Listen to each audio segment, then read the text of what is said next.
पहले जब उनकी सरकार थी उन्होंने कहा था कि देश की संपत्ति पर पहला अधिकार मुसलमानों का है। क्या आपकी मेहनत की कमाई का पैसा घुसपैठियों को दिया जाएगा? जिनके ज्यादा बच्चे हैं उनको बांटेंगे। ये अर्बन नक्सल की सोच, मेरी माताओं बहनों, ये आपका मंगलसूत्र भी बचने नहीं देंगे।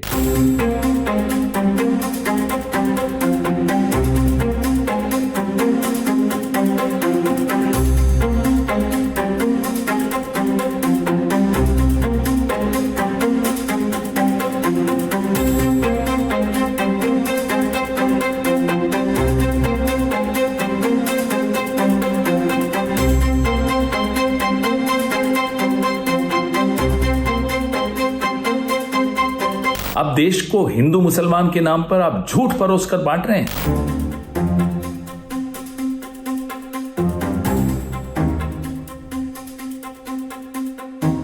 कांग्रेस ने अपने मैनिफेस्टो में जो कहा है वो चिंताजनक है, गंभीर है, और ये माओवाद की सोच को धरती पर उतारने की उनकी कोशिश है। उन्होंने कहा है कि अगर कांग्रेस की सरकार बनेगी तो हरेक की प्रॉपर्टी का सर्वे किया जाएगा। हमारी बहनों के पास सोना कितना है उसकी जांच की जाएगी, उसका हिसाब लगाया जाएगा। हमारे आदिवासी परिवारों में चांदी होती है, सिल्वर कितना है उसका हिसाब लगाया जाएगा। सरकारी मुलाजिमों के पास कितना जगह है, क्या है, पैसे कहाँ है, नौकरी कहाँ है, उसकी जांच की जाएगी।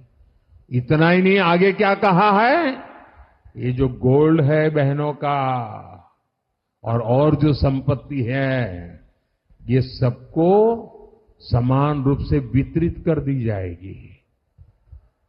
क्या ये आपको मंजूर है? क्या आपकी संपत्ति सरकार को हटने का अधिकार है? क्या आपकी संपत्ति को, आपने मेहनत करके कमाई हुई संपत्ति को सरकार को ऐंठने का अधिकार है? क्या उस संपत्ति को मेरी माताओं बहनों की जिंदगी में सोना वो सिर्फ शो करने के लिए नहीं होता है, उसके स्वाभिमान से जुड़ा हुआ है। उसका मंगलसूत्र वो एक सोने का कीमत का मुद्दा नहीं है, उसके जीवन के सपनों से जुड़ा हुआ है। तुम उसे छीनने की बात कर रहे हो अपने मैनिफेस्टो में। गोल्ड ले लेंगे, सबको वितरित कर देंगे। और पहले जब उनकी सरकार थी उन्होंने कहा था कि देश की संपत्ति पर पहला अधिकार मुसलमानों का है। इसका मतलब ये संपत्ति इकट्ठी करके किसको बांटेंगे? जिनके ज्यादा बच्चे हैं उनको बांटेंगे। घुसपैठियों को बांटेंगे। क्या आपकी मेहनत की कमाई का पैसा घुसपैठियों को दिया जाएगा? आपको मंजूर है? ये कांग्रेस का मैनिफेस्टो कह रहा है कि वो माताओं बहनों का सोने का हिसाब करेंगे, उसकी जड़ती करेंगे, जानकारी लेंगे और फिर उस संपत्ति को बांट देंगे। और उनको बांटेंगे जिनको मनमोहन सिंह जी की सरकार ने कहा था कि संपत्ति पर पहला अधिकार मुसलमानों का है। भाइयों बहनों, ये अर्बन नक्सल की सोच, मेरी माताओं बहनों, ये आपका मंगलसूत्र भी बचने नहीं देंगे।